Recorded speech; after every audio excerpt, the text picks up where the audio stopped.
اور سنتے رہے ہیں، لیکن آج ایک حدیث آپ کے سامنے پیش کرنے کی سعادت حاصل کرتا ہوں، جس حدیث کی روشنی میں ہم اپنے ایمان کی سچویشن کو سمجھ سکتے ہیں۔ یہ حدیث ہمیں آئینہ دکھا رہی ہے، یہ حدیث ہماری زندگی میں موجود ایمان کے حوالے سے بتائے گی، اور پھر کسی مفتی صاحب سے فتویٰ لینے کی ضرورت نہیں، اس حدیث کی روشنی میں ہم خود اپنے آپ سے پوچھ لیں۔ حضرت ابو امامہ رضی اللہ تعالی عنہ نے حضور صلی اللہ علیہ وسلم سے عرض کیا، زندگی پر یہ حدیث یاد رکھیے گا، بہت کام آئے گی یہ حدیث۔ حضرت ابو امامہ رضی اللہ تعالی عنہ نے عرض کیا، مل ایمان یا رسول اللہ صلی اللہ تعالی علیہ وسلم، ایمان کیا ہے اے اللہ کے رسول صلی اللہ علیہ وسلم؟ آقا کریم صلی اللہ علیہ وسلم نے فرمایا، قال النبی صلی اللہ علیہ وسلم، اذا سرتک حسنتک وساءتک سیئتک فانت مؤمن۔ جب تیری نیکی تجھے خوش کر دے اور تیرا گناہ تجھے بے قرار کر دے، بس تو مومن ہے۔ نیکی خوش کر دے اور گناہ بے قرار کر دے، بس تو مومن ہے۔ آج کون ہے جو گناہ کر کے بے قرار نظر آتا ہے؟ کیا کبھی گناہ کے سرزد ہونے کے بعد کھانا چھوٹا؟ کیا کبھی اللہ کی نافرمانی کے بعد آنسو آنکھ سے نکلے؟ کیا کبھی دامن پر لگے ہوئے گناہوں کے دھبوں کے بعد احساس ندامت ہمارے اندر پیدا ہوئی؟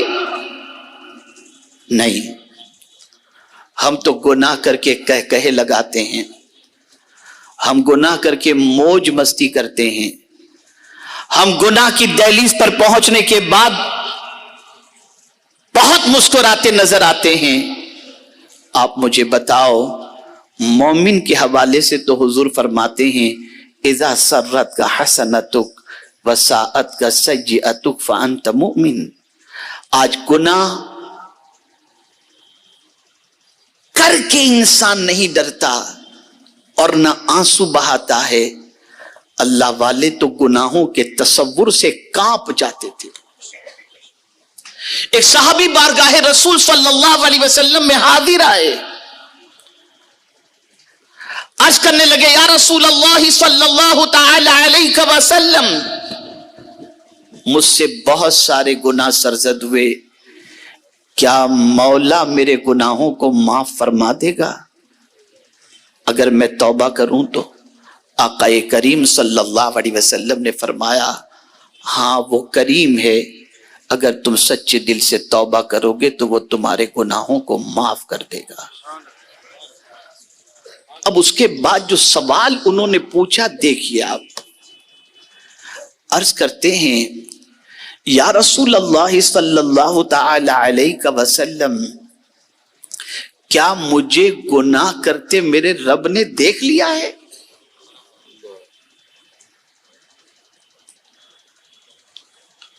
آقا کریم صلی اللہ علیہ وسلم نے جب اس بات میں جواب دیا، پوزیٹیو جواب دیا، ہاں فرمایا، وہ صحابی کی چیخ نکلی اور روح پرواز کر گئی۔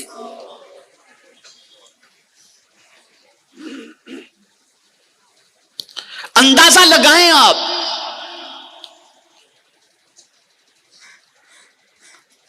صرف اس تصور نے کہ مولا نے مجھے گناہ کرتے دیکھ لیا،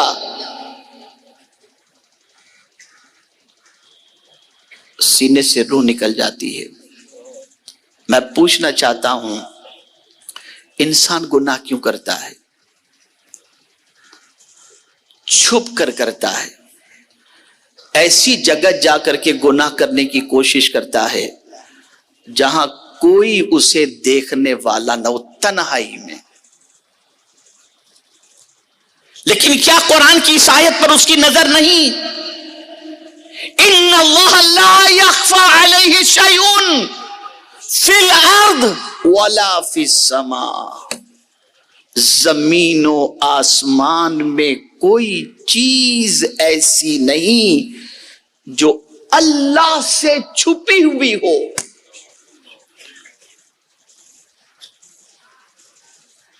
جب کوئی چیز اس سے چھپی نہیں تو تم کہاں سے چھپ سکتے ہو؟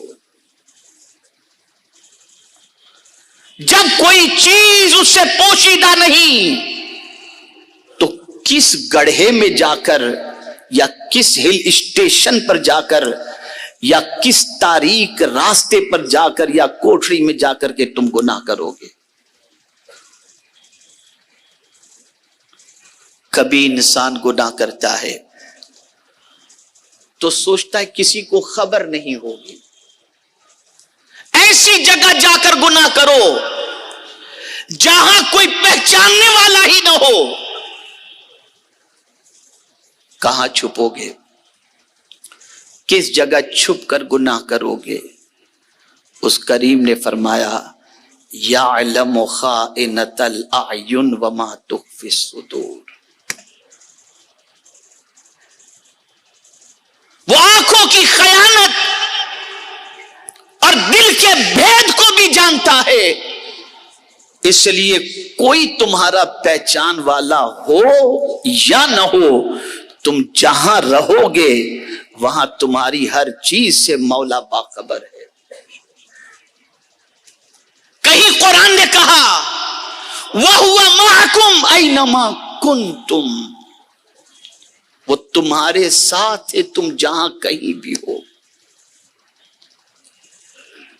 اے رسول گرامی وقار صلی اللہ تعالی علیہ وسلم کے دیوانوں، سوچ بدل گئی ہے مسلمان کی۔ دنیا کے لوگوں کے پیسے ہڑپ کر کہتا ہوا دکھائی دیتا ہے میں جا رہا ہوں حج کے لیے، میں جا رہا ہوں عمرہ کے لیے۔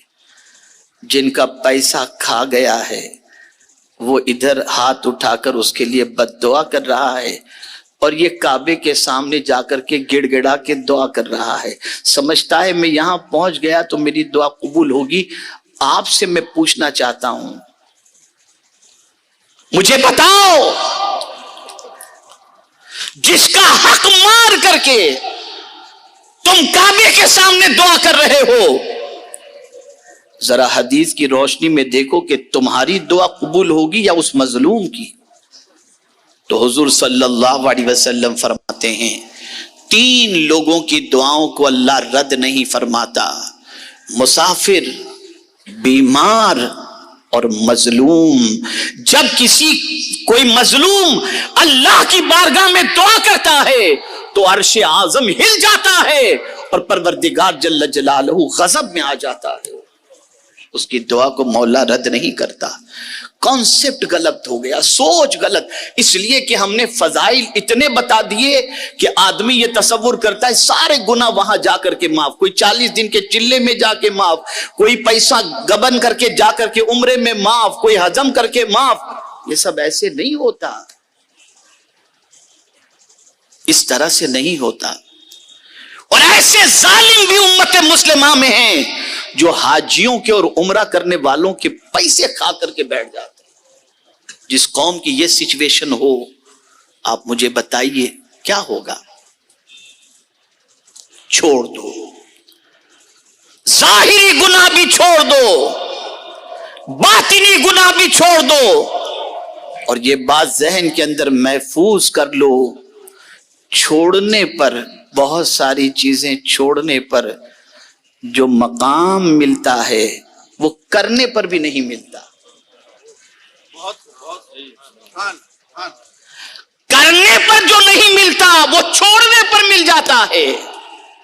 ماہ رمضان ہی کو لے لیجئے، صبح صادق سے لے کر غروب آفتاب تک کھانا پینا عمل زوجیت یہ تینوں حلال ہے، لیکن رب کی رضا کے لیے یہ تینوں ہم چھوڑ دیتے ہیں اور روزہ رکھتے ہیں نا۔ روزہ کرنے کا نام نہیں، رکنے کا نام ہے۔ ان 3 چیزوں سے رک جاتے ہیں. اب جب ان 3 چیزوں سے رکے تو مولا نے کرم کیا فرمایا؟ آقا کریم صلی اللہ علیہ وسلم ارشاد فرماتے ہیں روزے دار کو اللہ 2 خوشی عطا فرماتا ہے، ایک افطار کے وقت اور اپنے دوسرا اللہ کے دیدار کے وقت. یعنی روزے دار کو اللہ اپنے دیدار سے مالا مال فرما دے گا. ارے روزے دار سو بھی رہا ہے تو اس کے نام اعمال کے اندر نیکیاں لکھی جا رہی ہیں. یہ اللہ کی رضا کے لیے چھوڑ دیا ہے، کھانا نہیں کھا رہا، پانی نہیں پی رہا، عمل زوجیت سے بچ رہا ہے، تو چھوڑنے پر جو مقام ملتا ہے کبھی کبھی وہ کرنے پر نہیں ملتا. آپ دیکھیں وَلِمَنْ خَافَ مَقَامَ رَبِّهِ جنتان. آپ اندازہ لگائیے اسی طریقے سے جن 7 خوش نصیبوں کے حوالے سے حدیث مبارکہ میں ملتا ہے کہ کل بروز قیامت اللہ عز و جل انہیں عرش کے سائے میں جگہ عطا فرمائے گا. جانتے ہیں آپ قیامت کی پوزیشن کیا ہوگی؟ چٹیل میدان، نہ پنڈال ہوگا، نہ دیوار ہوگی، نہ درخت ہوں گے، نہ کوئی سائبان ہوگا، نہ امبریلا، کوئی چیز نہیں، کہیں کوئی سایہ نام کی چیز ہی نہیں ہوگی. اگر قیامت کے دن کوئی سایہ ہوگا تو صرف عرش کا سایہ ہوگا، لیکن ہر کسی کو اس سائے میں جگہ نہیں ملے گی. آقا کریم صلی اللہ علیہ وسلم فرماتے ہیں وہ نوجوان، وہ شخص جسے کوئی خوبصورت عورت نے گناہ کی دعوت دی اور اس شخص نے کہا انی اخاف اللہ، میں اللہ سے ڈرتا ہوں، اور اس نے اپنے آپ کو گناہ سے روک لیا، حضور فرماتے ہیں اللہ اسے عرش کے سائے میں جگہ عطا فرما دے گا. بچنے پر اللہ عرش کا سایہ عطا فرما رہا ہے. آج مسجدیں بھی بھری نظر آ رہی ہیں اور برائیوں کے اڈے بھی بھرے نظر آ رہے ہیں. آج عمرہ کرنے والے اور حج کرنے والوں کی تعداد بھی زیادہ نظر آ رہی ہے اور رات کو غلط چیزیں دیکھنے والوں کی تعداد میں بھی کمی نظر نہیں آ رہی. بڑھ رہے ہیں، برائیوں کے اندر ڈوبتے جا رہے ہیں اور سمجھتے ہیں کہ برائیوں کے اندر ڈوب کر ہمیں کوئی فرق نہیں پڑتا. آئیے اب میں قرآن کی چند آیات کی روشنی میں آپ کو سمجھانے کی کوشش کروں تاکہ آپ قرآن کی روشنی میں سمجھ سکیں کہ کہیں بھی جا کر کے گناہ کرو، اللہ رب العزت جل جلالہ نے سب کے سلسلے میں ایسا نظام بنا کے رکھا ہے کہ بندہ اگر اس نظام کو دل و دماغ کے اندر محفوظ رکھ لے تو اپنے دامن کو گناہوں سے بچانے کا اس کے اندر جذبہ پیدا ہوگا. ایک مرتبہ درود شریف پڑھ لیں. اللہم صلی علی سیدنا و مولانا محمد معدن الجود والکرم وآلہ الکرام وابنہ الکریم وبارک وسلم صلاۃ و سلاما علیک یا سیدی یا رسول اللہ صلی اللہ تعالی علیہ وسلم. آئیے سب سے پہلے ہم سمجھتے ہیں قرآن مقدس کی ایک آیت کو دیکھیے. وَوُضِعَ الْكِتَابُ فَتَرَى الْمُجْرِمِينَ مُشْفِقِينَ مِمَّا فِيهِ وَيَقُولُونَ يَا وَيْلَتَنَا مَا لِهَذَا الْكِتَابِ لَا يُغَادِرُ صَغِيرَةً وَلَا كَبِيرَةً إِلَّا أَحْصَاهَا وَوَجَدُوا مَا عَمِلُوا حَاضِرًا وَلَا يَظْلِمُ رَبُّكَ أَحَدًا. سنیے اور دل و دماغ میں اس کو بٹھائیے. پروردگار جل جلالہ ارشاد فرماتا ہے قیامت کے دن کیا ہوگا؟ اور نام اعمال رکھا جائے گا. نام اعمال رکھا جائے گا تو تم مجرموں کو دیکھو گے جنہوں نے جرم کیا ہے، جنہوں نے رب کی نافرمانی کی ہے، جنہوں نے شرک کیا ہے. ان لوگوں کو تم دیکھو گے وہ کیا کہیں گے؟ یا ویلتنا،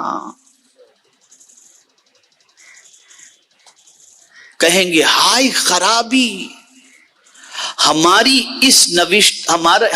اس نوشتہ کو کیا ہوا کہ اس نے کوئی چھوٹا گناہ نہ چھوڑا نہ بڑا جسے گھیر نہ لیا ہو، کوئی چھوٹا گناہ ہو یا بڑا، ہر چیز ہمارے اعمال نامے کے اندر ریکارڈ ہو رہی ہے اور سب کو یہ اعمال نامہ گھیرے ہوئے ہے۔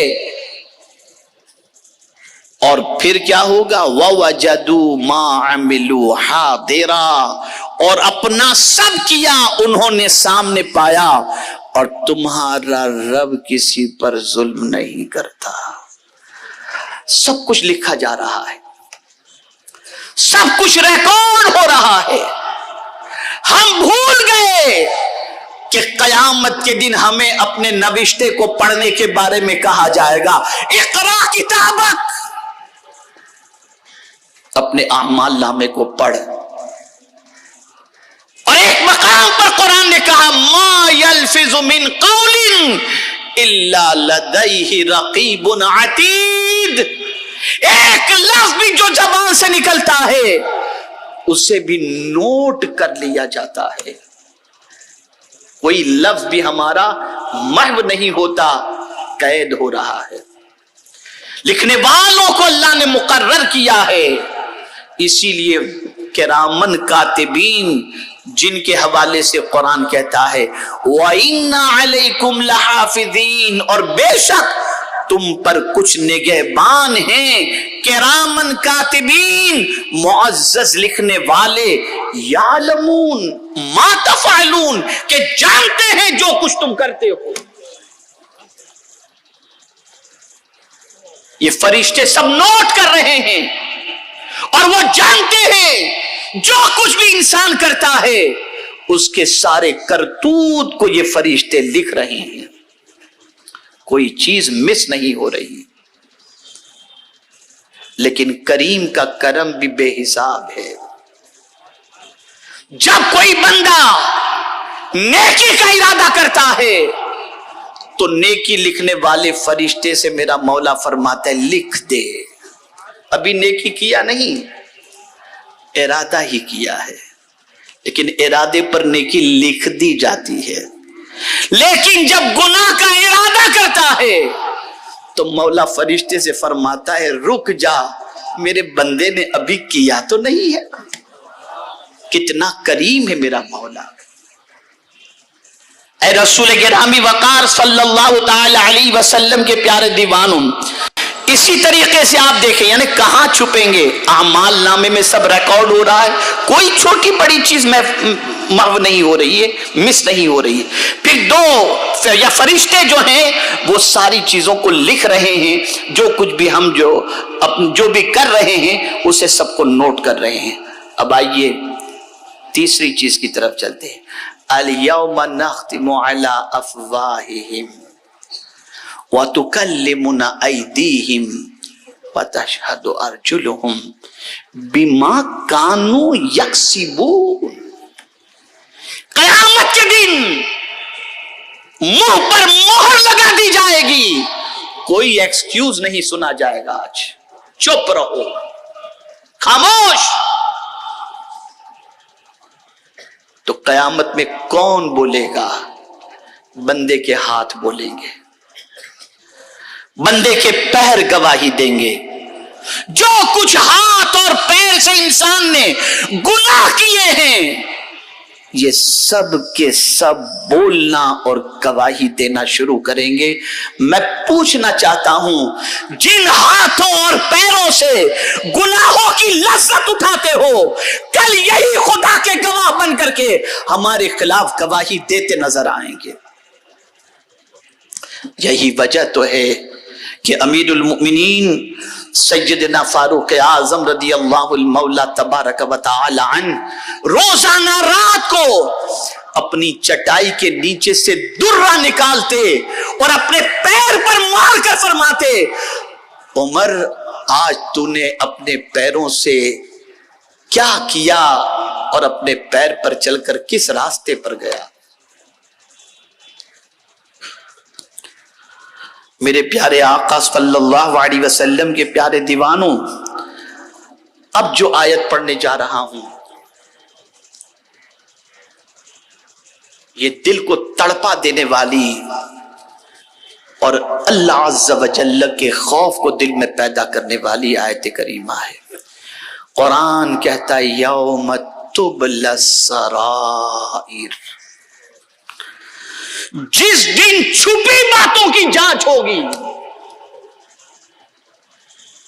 جتنی بھی چھپی باتیں دنیا سے ہم چھپا لیں، انسانوں سے چھپا لیں، لیکن رب سے کوئی چیز چھپی ہوئی نہیں. ہر چھپی ہوئی چیز کی جانچ ہوگی. بتاؤ، جانچ کرنے والا جب پروردگار ہو تو اس کی جانچ کتنی سخت ہوگی. میں آپ کو بتاؤں، میرے پیارے آقا صلی اللہ علیہ وسلم کے پیارے دیوانوں، ایک بزرگ جو کپڑا بنا کرتے تھے، بہت اچھا کپڑا انہوں نے تیار کیا. سوچا کپڑے کے تاجر کو، جو شہر کا بڑا تاجر ہے، اس کے پاس لے جا کر کے میں اسے دوں گا تو بڑی قیمت وصول کروں گا. تو بڑی محنت سے انہوں نے کپڑا تیار کیا، اور جب بہت اطمینان ہو گیا کہ کپڑا صحیح تیار ہوا ہے اور قیمت اچھی ملے گی، تو لے کر کے پہنچے اس تاجر کے پاس. تاجر نے دیکھا، بزرگ کو جانتا تھا، دیکھ کر مسکرانے لگا اور کہنے لگا بابا یہ دھاگا یہاں نہیں، یہاں ہونا چاہیے، یہ کلر آپ نے غلط لگایا، یہ کمبینیشن صحیح نہیں ہے. اب وہ کہتا جا رہا ہے، بابا کی آنکھوں سے آنسو نکل رہے ہیں. اس نے کہا بابا آپ کیوں رو رہے ہو؟ میں اچھی قیمت میں کپڑا خریدوں گا. بابا کہتے ہیں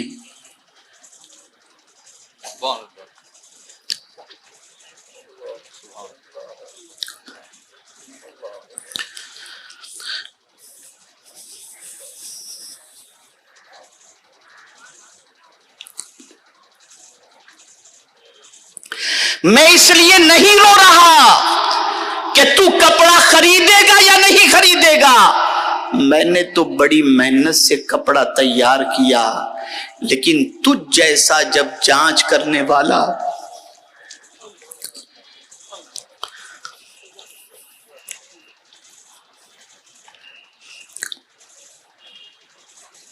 جانچ کرے تو اتنے عیب تو نے نکال دیے.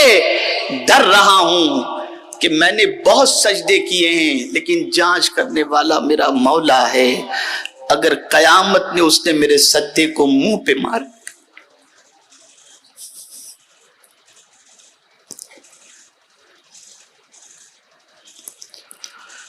تو اے رسول اعظم صلی اللہ علیہ وسلم کے دیوانوں، ہر چھپی چیز کی جانچ ہوگی. اور قرآن کہتا ان ربک لبالمرصاد. اے رسول گرامی وقار صلی اللہ تعالی علیہ وسلم کے دیوانوں، یاد رکھو جہاں نیکی کرنے کے عوض کے اندر اللہ بہت انعام عطا فرماتا ہے، وہیں پر گناہوں سے بچنے کے عوض کے اندر بھی اللہ بہت انعام عطا فرماتا ہے. قرآن کہتا ان تجتنبوا کبائر ما تنہون عنہ نکفر عنکم سیئاتکم وندخلکم مدخلا کریما. اگر تم گناہ کبیرہ سے بچو تو اللہ اسے چھوٹے گناہوں کا کفارہ بنا دے گا. اور اللہ فرماتا ہے وندخلکم مدخلا کریما، اور ہم عزت والے گھر میں تم کو داخل کر دیں گے. گناہ سے بچو، گناہ سے بچو. بہت زیادہ عبادت گزار بندہ بننا ہے تو حضور سے پوچھو یا رسول اللہ صلی اللہ علیہ وسلم، میں لوگوں میں بہت زیادہ عبادت گزار بندہ بننا چاہتا ہوں. تو سرکار فرماتے اتق المحارم تکن اعبد الناس. گناہوں کو چھوڑ دے، لوگوں میں سب سے بڑا عبادت گزار بن جائے گا. چھوڑ دو گناہوں کو. رزق کی تنگی بھی دور ہو جائے گی، بیماریاں بھی دور ہو جائیں گی، پریشانیاں بھی دور ہو جائیں گی، اس لیے کہ جب یہ ساری چیزیں تم چھوڑو گے تو اللہ عز و جل کرم کی نظر فرمائے گا۔ اللہ اکبر۔ بڑی پیاری بات ایک صوفی کی مجھے لگی، بڑی پیاری بات ارشاد فرماتے ہیں بیٹے کبھی گناہ کو چھوٹا نہ سمجھنا، یہ سمجھنا کس بڑے کی نافرمانی کر رہا ہے، کس بڑے کی نافرمانی کر رہا ہے۔ آپ ذرا دیکھیں، سب کو خوش کرنے کی فکر ہے، کوئی ناراض نہ ہو اس کا خیال ہے۔ کبھی ہم نے اپنے رب کے بارے میں بھی سوچا؟ بدلو اپنی سوچ کو، بدلو اپنے افکار و نظریات کو۔ جب کریم نے کہہ دیا وَذَرُوا ظَاهِرَ الْإِثْمَ وَبَاطِنَهُ، ظاہری گناہ کو بھی چھوڑ دو، باطنی گناہ کو بھی چھوڑ دو۔ کیا ہے ظاہری گناہ؟ اعضاء سے گناہ کرنا بھی چھوڑ دو اور دل سے بھی گناہ کرنا چھوڑ دو۔ دل کا گناہ حسد ہے، بغض ہے، کینہ ہے، تکبر ہے، ریا ہے، یہ سارے دل کے گناہ ہیں، اسے بھی چھوڑ دو اور اعضاء سے بھی گناہ کرنا چھوڑ دو۔ جب تک کہ گناہ نہیں چھوٹیں گے بس یہ سمجھ لینا، طبیب اگر اچھی دوائیں اور آپ کو پیش کرے اور کہے ان چیزوں سے پرہیز کرنا، آپ یا ہم اگر شوگر کے پیشنٹ ہیں اور شوگر کی ٹیبلٹ بھی لے رہے ہیں اور ساتھ میں سویٹ بھی کھا رہے ہیں، مٹھائی بھی کھا رہے ہیں، تو یہ دوائی ہم کو اثر نہیں کرے گی۔ لیکن اگر ہم نے دوائیں کم کر دی اور پرہیز زیادہ کر دیا تو امید ہے کہ طبیعت سنبھل سکتی ہے۔ تو اگر زیادہ عبادت نہیں کر سکتے کوئی بات نہیں، کثرت سے گناہ سے بچو، مولا کرم کی نظر فرما دے گا، وہ کرم کی نظر فرما دے گا۔ گناہ سے بچو، گناہوں کا سیلاب آیا ہوا ہے، آدمی ہزار بچنا چاہے گناہوں سے، بچنا مشکل ہو رہا ہے۔ ایسی سچویشن میں میں یہی کہوں گا جو حضرت یوسف علیہ السلام نے کہا تھا، وَمَا أُبَرِّئُ نَفْسِي إِنَّ النَّفْسَ لَأَمَّارَةٌ بِالسُّوءِ إِلَّا مَا رَحِمَ رَبِّي۔ بس اللہ اپنے رب اپنے کرم سے ہمیں گناہوں سے بچا لے۔ ہم کوشش کرنے کے باوجود بھی نہیں بچ سکتے جب تک کہ اس کا رحم نہ ہو۔ اسی لیے اس نے کہا کہ تم جو ہے پڑھ لیا کرو اعوذ باللہ من الشیطان الرجیم، پڑھ لیا کرو۔ لیکن یہ نہیں کہ پڑھ کے دیکھتا ہوں واقعی بچتا ہوں کہ نہیں بچتا، ایسا نہیں، میں پڑھوں گا انشاءاللہ بچنے کی نیت سے تو مولا بچا لے گا، بچا لے گا۔ میرے پیارے آقا صلی اللہ تعالی علیہ وسلم کے پیارے دیوانوں، اب 5-6 چیزیں میں آپ کو بتاتا ہوں جو آپ کو کرنا۔ ابھی اب میں سمجھتا ہوں کہ جو گفتگو ہوئی سمجھ میں بات آ گئی ہوگی کہ اب گناہ چھوڑنا ہے، چھوڑنا ہے انشاءاللہ۔ ظاہری گناہ بھی چھوڑیں گے انشاءاللہ العظیم، باطنی گناہ بھی چھوڑیں گے نا۔ میں آپ کو یقین کے ساتھ کہتا ہوں 2 گناہ کے بارے میں بتا دوں، 2 گناہ کے بارے میں چھوڑ کر کے دیکھیے آپ۔ 2 گناہ، ایک تو بد نگاہی چھوڑ دیجیے آپ، تاکنا جھانکنا، لڑکیوں کو عورتوں کو گندی چیزوں کو دیکھنا، اسے چھوڑ دیجیے، آپ کا دل منور ہو جائے گا، آپ کے دل کو اللہ قرار کی دولت سے مالا مال فرما دے گا، آپ کی زبان سے حکمت کے بول نکلنے شروع ہوں گے، آپ کا مزاج درست ہو جائے گا۔ اس لیے کہ یاد رکھیں، خیالات کو محفوظ رکھو، اعمال محفوظ ہو جائیں گے، اعمال کو محفوظ رکھو، کردار محفوظ ہو جائے گا۔ اور یاد رکھیں اگر اپنا کردار صحیح ہو گیا تو پھر پہچان بھی اچھی ہو جائے گی انشاءاللہ۔ یہ خیالات ہی ہیں، جہاں دیکھا خیالات بگڑے، نظر نیچی کر لو، اور کر کے دیکھو. بس یہ سوچو کہ جب نگاہ تمہاری اٹھنا چاہے تو یہ تصور کر لو تم اسے دیکھ رہے ہو، خدا تمہیں دیکھ رہا ہے. جب سیلنگ پر بائک لے کر، سیلنگ پر کار لے کر جا رہے ہو تو اسپیڈ سلو کر دیتے ہو کہ کیمرہ دیکھ رہا ہے. تو کیا تم اللہ دیکھ رہا ہے اس تصور سے گناہ نہیں چھوڑ سکتے؟ چھوڑو گناہوں کو، بچو گناہوں سے. ہم دیکھ رہے ہیں کہ نیکیاں بھی ہو رہی ہیں اور دامن پر نہ جانے کتنے گناہوں کے دھبے بھی روز لگتے نظر آتے ہیں. اب کسی کے ذہن میں یہ بات آئی، چلو ایک تو یہ گناہ سے بچنا ہے بد نگاہی سے، دوسری چیز نماز قضا کرنے سے بچو. یہ قضا نہیں ہونی چاہیے، اس لیے کہ آقا کریم